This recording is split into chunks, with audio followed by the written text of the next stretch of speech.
Olá, sejam muito bem-vindas e bem-vindos ao Teia da Preta Podcast. Eu me chamo Aline Lama e é um imenso prazer te receber aqui nessa nova plataforma. A ideia desse podcast é compartilhar histórias, vivências que se entrelaçam na minha vida e na sua também, trazendo arte, cultura, educação e bem-estar de um jeito descontraído e gostoso de ouvir. Aqui você vai encontrar pessoas do Brasil e do mundo completamente emaranhadas nessa teia. Está no ar o Teia da Preta Podcast. Vamos juntos?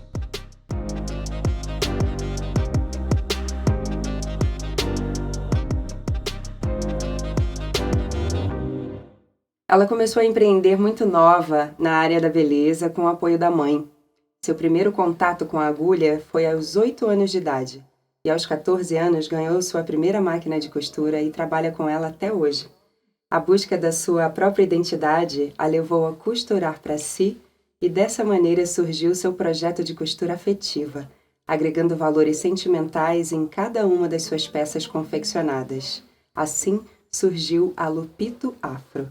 Recebam com muito carinho no Teia da Preta Podcast a influencer, empreendedora, mulher preta, mãe solo das lindas princesas Linda e Areta, Lenise Souza. Nossa, que linda! Eu tô até assim, lisonjeada. Seja muito bem-vinda ao Teia da Preta Podcast. Obrigada, Aline. É muito bom estar aqui. Nossa, assim, lisonjeada.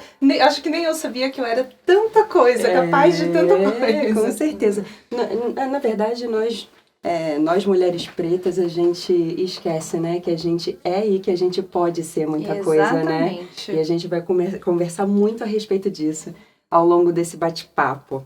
Conta um pouco mais a sua história com a costura, a construção da sua marca. Mas, na verdade, não. Vou voltar um pouco antes. Qual foi a peça que você fez que foi mais impactante e que transformou a sua vida? Então, eu gosto muito de falar sobre isso, né? Porque a história, eu falo que a história das roupas e dos tecidos se entrelaçam com a minha história de vida e a história das minhas filhas. E Lupito significa trajetória no Umbundo, que é a língua falada no sul de Angola, que é onde eu morei e aonde eu gerei minhas filhas, né? Minhas 2 filhas. Então, eu sempre gostei de costurar, desde muito nova. Mas a roupa que me deu o start da potência que eu poderia, né, ter através da costura foi uma roupa feita com a primeira samacaca que eu ganhei, que é um tecido simbolicamente muito importante, né, em Angola. E através dessa samacaca, que foi o primeiro tecido africano que eu tive contato, eu pude fazer o primeiro vestido da minha filha mais velha, que é a Linda. Ai, que demais! E através disso eu descobri como eu podia, uma maneira de usar a habilidade que eu já tinha e gostava muito, misturando a cultura dos tecidos. Demais, gente. A sua história, então, com a costura e a construção da sua marca vem entrelaçadas com a sua vivência lá em Angola. E conta um pouco mais como foi pegar essa roupa e imaginar que isso poderia se tornar grande. Então, eu acho que, como você falou no começo, né? Nós, mulheres pretas, infelizmente, a gente cresce achando que merece pouco. Que não vai almejar, né? Não vai chegar ali. O pouco que você tem é o máximo, a gente se limita. Uhum. E, então, eu não imaginava, mas a costura sempre foi uma coisa que me acalmou. Sempre me fez muito bem. Eu sou completamente agitada, hiperativa. E o start foi... veio junto com a minha preocupação, a partir do momento que eu descobri que eu estaria gerando uma menina preta, né?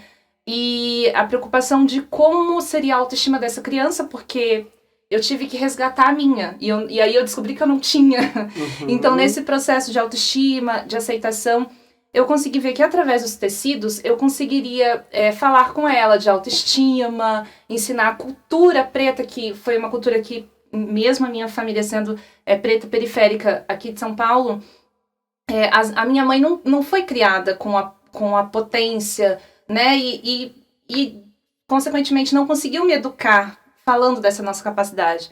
Então, através dos tecidos, eu via nela a importância e a oportunidade de falar naturalmente sobre autoestima. E aí eu vi através dela que eu poderia alcançar outras crianças e outras mães e falar de autoestima num contexto geral. Você acha que você resgatou essa potência morando em Angola? Eu me encontrei em Angola. Pela minha experiência, né, de casamento com uma pessoa de uma outra cultura, muitas pessoas achavam que eu era louca, ou depois, né, depois dos términos, as pessoas tendem a achar que você se arrepende? Eu falo que eu não me arrependo em nada, é a minha história. Isso moldou a minha história. E eu precisava passar por essa experiência, eu precisava estar em solo africano, gerar minhas 2 filhas, para eu me entender, me descobrir. E inclusive hoje, como mulher negra, né? Como Porque mulher muitas negra. pessoas aqui no Brasil, elas são criadas sem ter essa referência que você teve, né? Que você falou que a sua mãe não passou para você da forma que você passa para suas filhas. Exatamente. Então tem muita gente aqui no Brasil que inclusive se olha no espelho e não se reconhece como mulher preta, né? Na verdade, a gente é criado, né? Nós mulheres pretas, nós somos criadas por instinto de sobrevivência. Então, eu sempre vi a preocupação dos meus pais em nos tornar invisíveis. Então, o seu cabelo arma muito. Alisa o seu cabelo, abaixa, que é para as pessoas não falarem, que é para as pessoas não notarem. Os meus pais sempre tiveram a preocupação de vocês já são pretos, tem que andar muito bem arrumado. E essas tem que falas... limpo, tem que estar cheiroso. Essas falas, assim, ficam muito fortes ali, sempre ficaram muito fortes na minha cabeça. E eu não os critico, porque é instinto de sobrevivência. É pra que não sofresse o racismo, eu entendo. E eu entendo também que se ela me criou assim, ela veio de um processo muito pior, que foi o pente quente.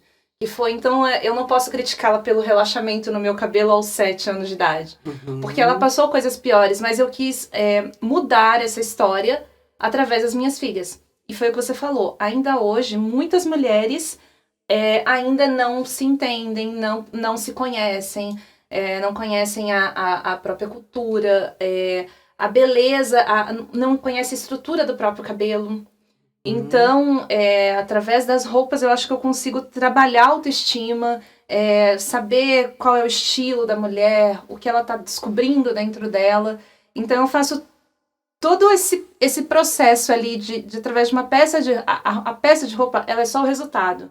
Eu acho que é feito um estudo antes disso tudo acontecer, exatamente, né? Um trabalho na cabeça da mulher, geralmente são mulheres que me procuram, para começar aquele processo de transformação, e muitas vezes a necessidade vem dos filhos, quando vê que está gerando uma criança, né? E é isso que a gente quer, passar uma educação diferente da que nós tivemos, né? Nesse aspecto de conhecimento de cultura e tal. E você compartilha, né, dessa importância de empoderamento através da vestimenta, né? Não só das suas clientes hoje em dia, mas começando bem do começo mesmo, que foi através das suas filhas. E elas escolhem o tecido. Como que é a construção disso com a Linda e com a Areta? Então, Linda e Areta, elas são... Linda tá com 6 anos e a Areta atualmente com 4. Desde muito pequenas, né, como eu falei, através da primeira Samacaca, eu comecei a fazer as roupas delas. E como tem toda uma história da capulana, dos tecidos africanos... Conta um pouco da história das capulanas. Então, assim, é apaixonante. No próprio país, né, eu vou citar Angola, que foi de onde eu morei e tal, os tecidos, eles são tidos como patrimônio cultural. Para você compra eles, um turista, uma pessoa que compra eles precisam retirar um selo para poder viajar com ele, porque ele é realmente um tecido considerado com muita importância cultural. E cada estampa e cada desenho tem um significado. Então, através de algumas cores, de algumas estampas, de algumas formas, você consegue saber de que país ele veio, qual era a cultura do país. Antigamente, no período colonial, os tecidos africanos, eles eram usados como moeda de troca. O mesmo valor que notas valiosas, que o ouro. Então, assim, entre os reis, assim, e os africanos, né? Então, é muito importante. E em Angola, as roupas feitas com tecidos africanos, elas não são consideradas uma roupa, é um traje. Por isso que eu brinco, né, com o Lupito, eu falo, não é só traje, é trajetória. Então, nas festas, por exemplo, Dia da Criança, as crianças vão na escola com roupas africanas. Se tem um casamento, o casamento é roupa africana. Datas especiais pedem tecidos típicos africanos. Então, para as minhas filhas, assim, vai ter um evento. Então, elas pedem, mãe, escolhem o tecido, mãe, eu quero um tecido africano, assim, assim, assado. Diferente do apagamento que eu queria ter, de como eu queria parecer invisível, elas querem aparecer. Quanto mais cor, mais bonitas elas se sentem. Completamente empoderadas. E isso meio que casa com a minha trajetória materna, com a maneira que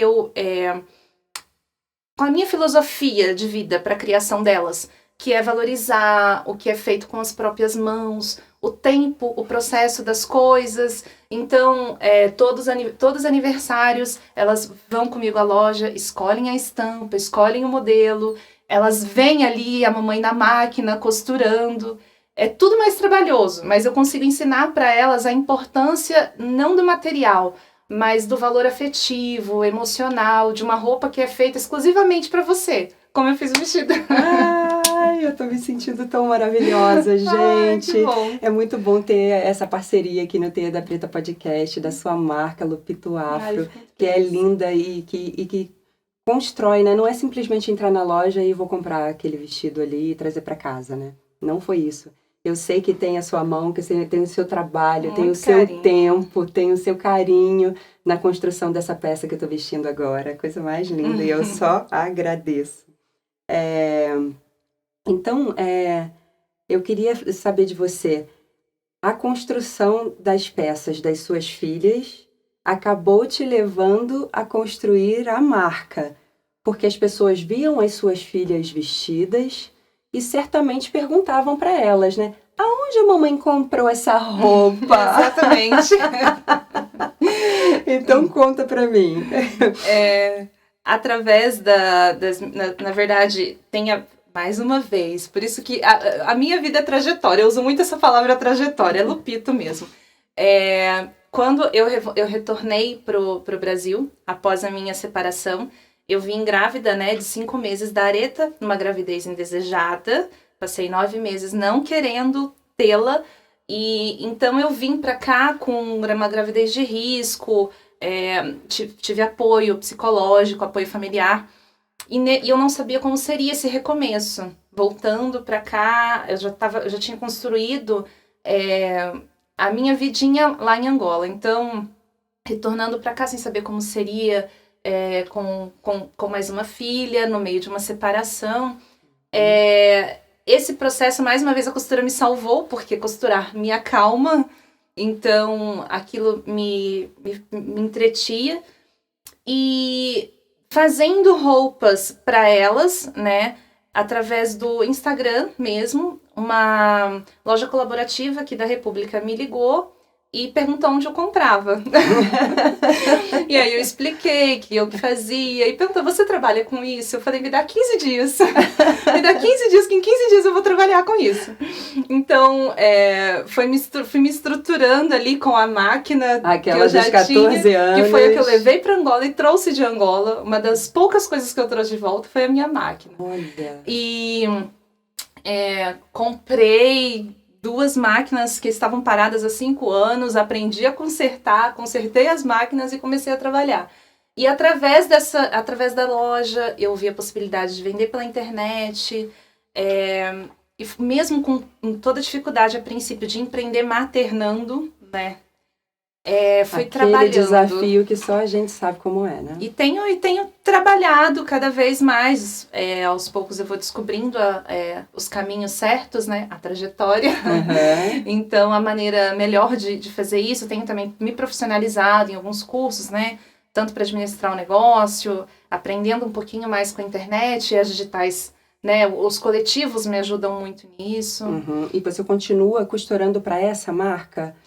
para essa loja aqui no centro de São Paulo ou não? Atualmente não tem mais peças minhas lá, mas... Mesmo porque você não deve nem estar dando conta Isso, o de que fazer houve as coisas no sozinhas. começo da pandemia foi um outro desafio.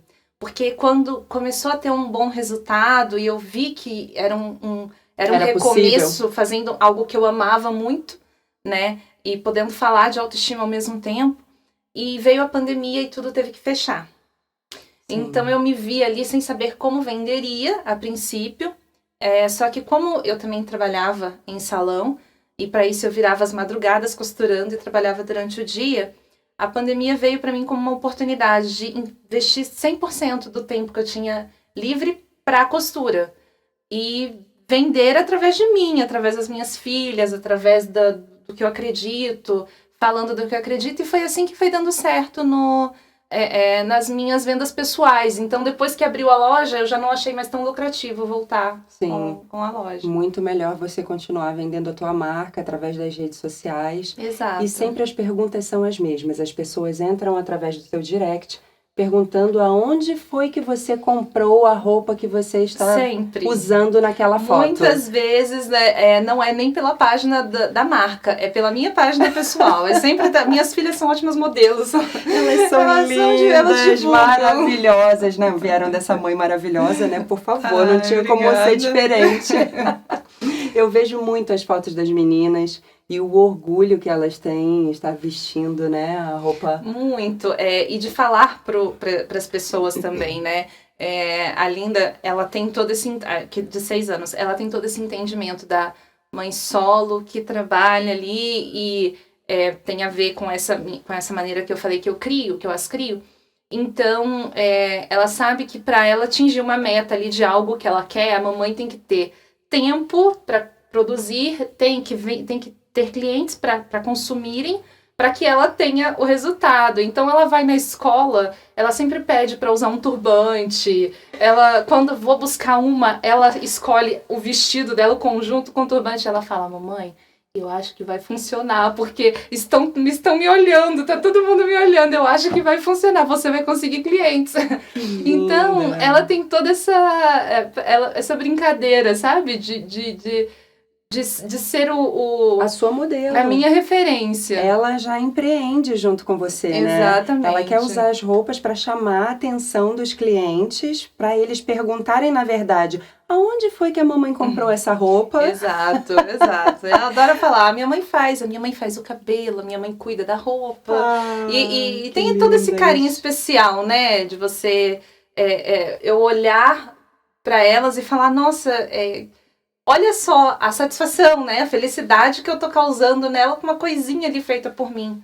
Então é muito satisfatório. Não tem preço, né? Não tem preço. Não tem preço. E toda essa sua história foi parar numa revista.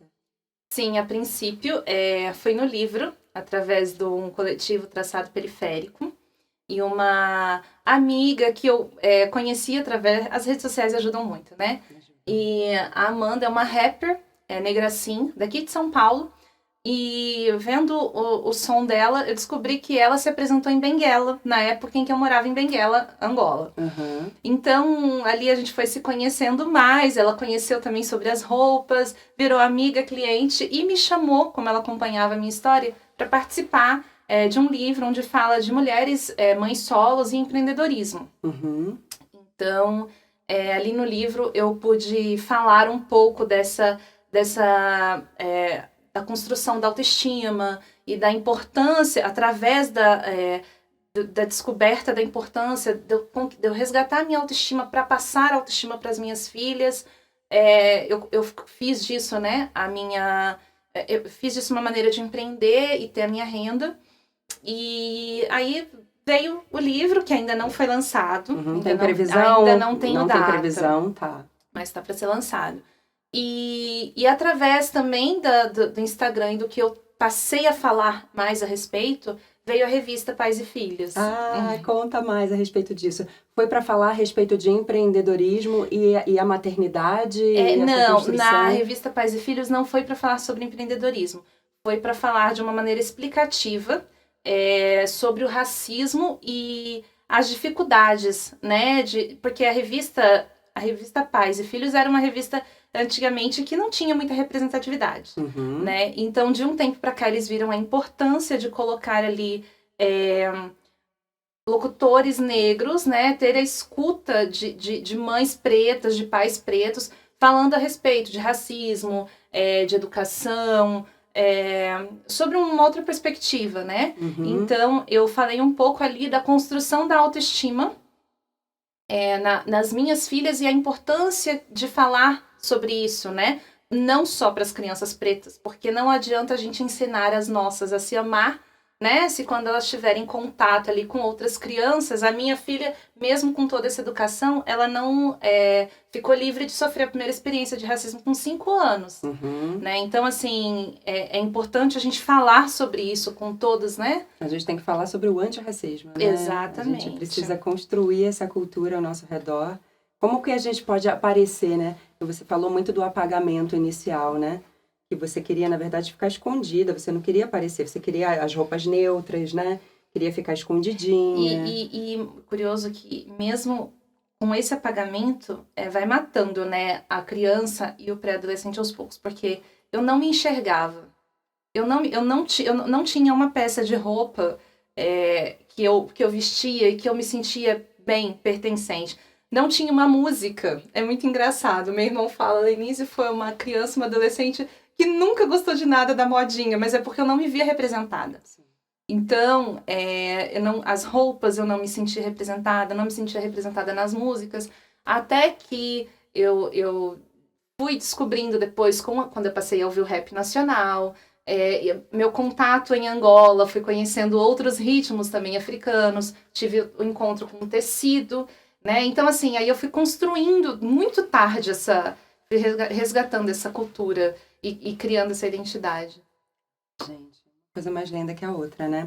E outras marcas chegaram a se aproximar de você através das redes sociais, exatamente por essa sua comunicação, não só com as suas filhas, e a exposição, porque elas gostam Muito. de se mostrarem ainda mais lindas, né? A mãe era a questão do apagamento e as filhas querem estar à frente, né? Exato. Outras marcas se apresentaram para querer saber um pouco mais da sua história, né? Conta um pouquinho sobre isso. Então, é muito curioso, porque a princípio a minha ideia era simplesmente ter ali o meu Instagram como um diário, uma maneira de guardar, né, as memórias do meu dia a dia, porque estar mais presente, né, a gente tende depois que passa, não aproveitar o momento presente, depois que passa, achar que sempre o tempo passado era melhor do que o atual, né? Uhum. Então eu tento fazer do meu dia a dia corrido, louco, que às vezes dá vontade de chorar, que acorda 4 horas da manhã e vai dormir às 11, mas eu procuro ter meus momentos, perceber ali a beleza de cada momento, que o pular na cama para acordar as crianças, que é uma brincadeira ali enquanto eu levo para a escola e vamos cantando, e na importância de falar sobre isso, eu não imaginava que eu estava sendo tão ouvida, né? E aí a Unilever entrou em contato, queriam as meninas para representar a linha nova da seda infantil, e eu achei o máximo, porque na nossa época não tinha nem creme de pele, né? Nem creme para pele negra. Não tinha nada. Quem dirá de cabelo. A gente tinha que se virar. Então, eram produtos, eu até pensei, né? Se não for bom, eu não vou usar. Eu não vou usar, foto, não vou colocar para as minhas filhas. Porque o cabelo da Linda e da Areta, né? Meu ex-marido é africano, então o cabelo delas é mais crespo, principalmente a estrutura do cabelo da Areta. E eu compro cremes profissionais para lidar com o cabelo delas. Eu nunca tive nenhum creme infantil de linha comercial. Uhum. E essa linha da seda infantil são princesas, e cada princesa uma estrutura diferente de fio. E ficou maravilhoso. E elas se sentiram com um pente garfo específico para elas, esponja com coroa, roupão. Então, assim, elas realmente se sentiram ali importantes, né? Representadas e sem ter com algo que realmente representou o cabelo delas, o cabelo natural, né?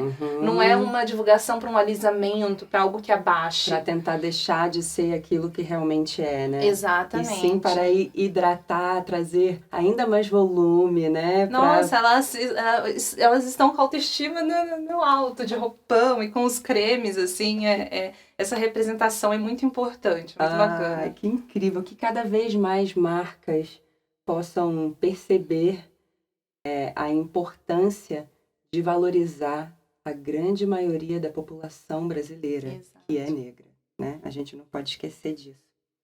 Então, nós, mulheres pretas, né, temos essa dificuldade de validar os nossos feitos. Como tem sido para você hoje ver a busca das pessoas em quererem ter essa representatividade na vestimenta, buscando a sua marca? Porque muita gente vem através das redes sociais e elas não querem mais fazer só uma roupinha, uma peça. Elas querem vestir a família toda. Exatamente. E como tem sido isso para você sozinha, então, para poder, né, mãe solo e ainda costurar o dia inteiro? A princípio, é a realização de um sonho. Porque eu, quando a minha... Depois que eu retornei, tive a dificuldade de entender o que era uma família. Eu achei que eu estava privando as minhas filhas da oportunidade de ter uma família pelo pai não estar perto, né? Por eu ter saído de lá. E com o tempo eu fui aprendendo que não, que nós também éramos uma família. Que eu ter o apoio dos meus pais, que é um privilégio. Muitas mulheres pretas, mães solos, infelizmente não têm. Então, eu me sinto em lugar privilegiado por ter o apoio dos meus pais, por ter o meu irmão. E esse processo familiar que eu fui construindo, eu vi a oportunidade de também falar sobre as diferentes variedades de família. Então, tem ali, tinha a moda mãe e filha, né? Mas tem a moda também avós e netos. Sim, por que não? Por exemplo, as minhas filhas não têm uma roupa em combinação pai e filhas, mas elas têm de 2 tios maravilhosos, que é o meu irmão e meu cunhado. Sim. Então, assim... Moda pais e pais, mães e mães, e tá tudo certo. Eu tive uma coleção onde falei mais sobre isso, e fiz roupas unissexes, e que pudessem, assim, ali abranger todos os tipos de todas as variedades, né? Todos os tipos de família. Então, essa representação, essa procura para a roupa de uma família inteira, para mim é muito bacana. E muitos, vem, às vezes a mulher tá começando a descobrir a importância de educar a filha ou filho falando, né, sobre a cultura preta, mas o pai não. Então, a roupa... Através das roupas também é uma oportunidade de educar, de trazer ali mais um membro da família, né, e poder explicar a importância, né, de enfatizar isso para as nossas crianças e tal. Então é muito bacana, é muito prazeroso. Ai, gente, vai ser um sucesso, um boom cada vez maior, Lupito Afro. Todo mundo, você vai ter que contratar outras pessoas agora. Eu torço muito. Tenho toda certeza disso. Uma outra coisa que eu ia te perguntar sobre essa construção da marca, né? Se você pensa num futuro em colocar isso para o mundo, né? Não só aqui. Então, eu já tive vendas fora, para Portugal, já vendi para Portugal, já vendi para Espanha. Sim. Tenho ainda também clientes em Angola mesmo Você ainda vai para Angola? Você atualmente ainda vai? não, mas né? pretendo voltar. Tá. Eu tenho pessoas lá que são minha família, assim, sabe? Que são muito importantes. E quero vê-los de novo. E também é um país muito bonito, eu quero que as minhas filhas tenham esse contato com a cultura, que saibam de onde... Como a Linda saiu muito nova e a Areta veio, né, na barriga, e a Areta, coincidentemente, ela é completamente africana, né? A Areta puxou muitos traços e o jeito do pai. Então eu quero que ela tenha esse resgate também, já desde nova. Mas tem clientes também lá, que me ligam, que pedem, que a gente dá um jeito sempre no envio. Mas então eu pretendo, mas para isso eu tenho que crescer gradativamente, como você falou, contratando outras mulheres, de preferência mulheres pretas, Sim. mães solos. Inclusive, quem está ouvindo o Teia da Preta Podcast agora, nesse momento, se for uma mãe solo, se estiver passando por alguma dificuldade financeira, a gente sabe o quanto é difícil, né? Muito. Principalmente aqui no Brasil. Às vezes é uma pessoa que sabe costurar já, Aline, né? muitas vezes empreender não é uma escolha, é uma obrigação. Seja lá com algum tipo de comida em casa, um bombom.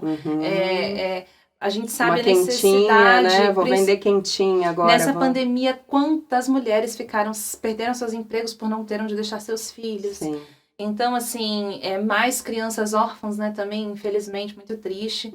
Então, as famílias...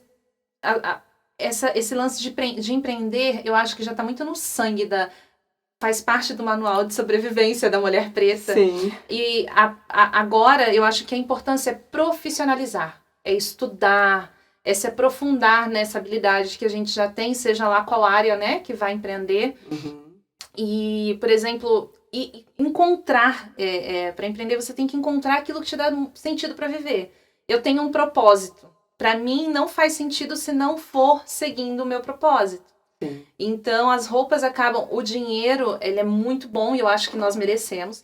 Mas ele é o resultado final ali, a consequência de você conseguir mudar a autoestima, trabalhar a autoestima, mudar a consciência da pessoa, sabe? Você vai fazer uma participação em Porto Alegre agora. Isso. Conta a respeito dessa participação. Como foi o contato inicialmente com a pessoa em questão? E aí, conta um pouco mais como vai ser essa sua participação, a participação da Lupito Afro nesse evento. Eu conheci um grupo de mulheres através do Instagram também, né? O coletivo Digitais Pretas, e criado pela Nelis, que ela é do Sul, uma digital influencer do Rio Grande do Sul, em Gramado. Que inclusive vai ser uma das minhas convidadas futuras. Ai, que delícia! E através da Nelis, eu fui vendo a capacidade que eu tinha ali de fazer crescer, né, o meu Instagram, de fazer crescer a minha clientela, poder falar para mais pessoas, né, a respeito daquilo que eu acredito.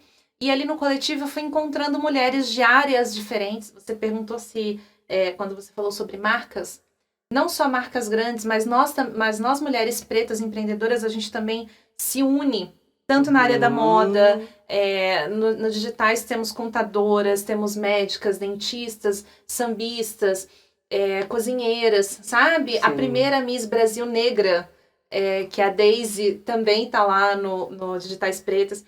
E aí esse grupo vem se fortalecendo, né? Tivemos o primeiro encontro regional, que foi em Porto Alegre. E agora vai ter a primeira feira afro no Rio Grande do Sul, que é um avanço. Põe avanço nisso. Elas estão desmatando o terreno, sabe? Sei. Juntando 80 mulheres indo num restaurante de turbante, chamando a atenção de todo mundo, com as capulanas e mostrar que veio, né? E essa feira agora vai ter outras marcas também. Quando vai acontecer, Lenise? Dia 27, em Porto Alegre. Dia 27 de novembro de 2021. E também terá, não terá só exposição, vai ter também um dia inteiro de palestras a respeito de empreendedorismo. Então, mulheres de várias áreas. Exatamente. Você vai levar suas peças nessa feira? Você vai vender as suas peças lá? Sim, elas estarão todas expostas. Eu tenho poucas peças à pronta entrega, justamente para esse meu método de trabalho, que é trabalhar vendo primeiro o estilo do cliente e tal. Então, eu tenho poucas peças iguais, mas aí eu fiz de acordo com a numeração, separei algumas peças que eu gosto mais, né, da marca, e vai ter lá bastante coisa bacana. Ai, que lindo, gente. Então, quem tá ouvindo não pode perder. Dia 27 de novembro, se você está ouvindo esse podcast agora, nesse exato momento. Vai ter cultura, vai ter gastronomia. Comida típica, que delícia, gente. Em Porto Alegre. É em Porto Alegre. Se eu não me engano, está sendo em parceria até os cursos, as palestras a respeito de empreendedorismo, está tendo parceria com uma universidade, com a Universidade de Porto Alegre, até para os certificados. Então, assim, é bem bacana. Está sendo um programa muito bem estruturado, vale muito a pena. Que avanço, né? Quem sabe mais pra frente você não desenvolva um curso seu, né?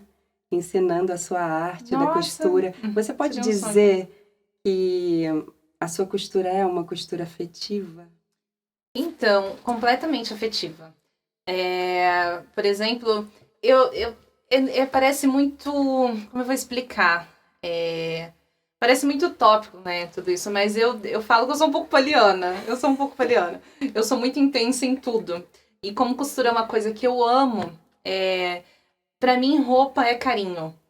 Como eu falei, né, começou através das minhas filhas, é a minha maneira de demonstrar meu cuidado ali no toque, na escolha das cores, no acabamento do tecido, nas medidas. A gente é importante falar também sobre as diferenças, as diferentes medidas de corpo, né, a variedade que tem o nosso corpo, respeitando cada medida, assim. Eu acho que roupa é uma... Principalmente o nosso corpo, o corpo da mulher preta, né?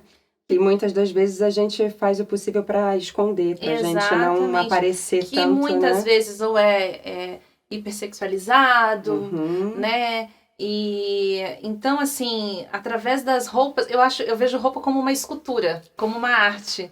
Então, quando eu tô ali na máquina, eu tô pensando na pessoa, realmente parece muito top, mas assim, é muito poliana, mas eu penso na pessoa vestindo, na satisfação que a pessoa vai ter. E quando eu recebo, depois o feedback da pessoa, olha a foto da minha filha, uma bebê, e a criança tá ali, sabe? Linda, sabe? Cheia de cultura.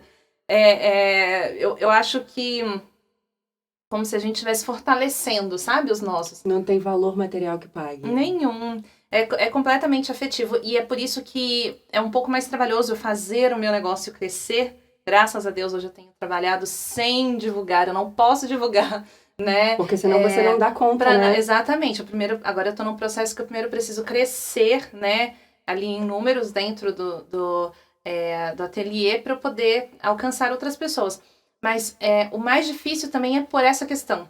Porque a minha intenção não é nunca trabalhar fazendo uma quantidade de roupa igual. Em alta demanda. Exatamente. Eu prefiro trabalhar fazendo nas medidas da pessoa, procurando o estilo de cada um, respeitando ali o estilo.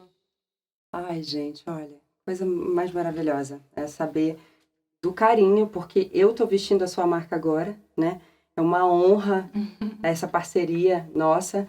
Ao longo de todos os episódios do Teia da Preta Podcast, eu estarei vestida de lupito afro, com muito orgulho. Ai, que e lindo. trazendo não só essa representatividade, como o poder. A gente se sente poderosa vestindo a sua marca. Então, eu queria agradecer muito a sua presença, você ter vindo do Rio Muito até bom. São Paulo para estar aqui, né, presencialmente na gravação do nosso episódio. Quero agradecer do fundo do coração por tudo, né? Por toda a nossa história anterior. A nossa trajetória. Tinha um porquê. A gente precisava se conhecer em outras épocas, em outras circunstâncias, para estarmos aqui agora e você vestida. Nesse exato momento. Adoro! Então, olha, mais uma vez, através das peças, eu tô contando não só a história da cultura da roupa, mas eu tô contando a nossa história, a história da nossa amizade. E a nossa história tá firmada aqui agora. Ai, que lindo! Muito feliz, obrigada, muito obrigada pela sua presença. Por nada. A Lupito Afro vai ser certamente um sucesso, não só no Brasil, como no mundo. Amém, eu tenho certeza que você vai conseguir empreender e trazer outras mães solo para esse momento, né, de empreender junto com você. E crescer, é pra cima, é o que eu falo sempre. Para nós mulheres pretas, a gente vai pra cima, porque foguete não dá ré. E vamos juntas, que é o mais importante. De mãos dadas. Gratidão pela sua participação no Teia da Preta Podcast. Muito obrigada.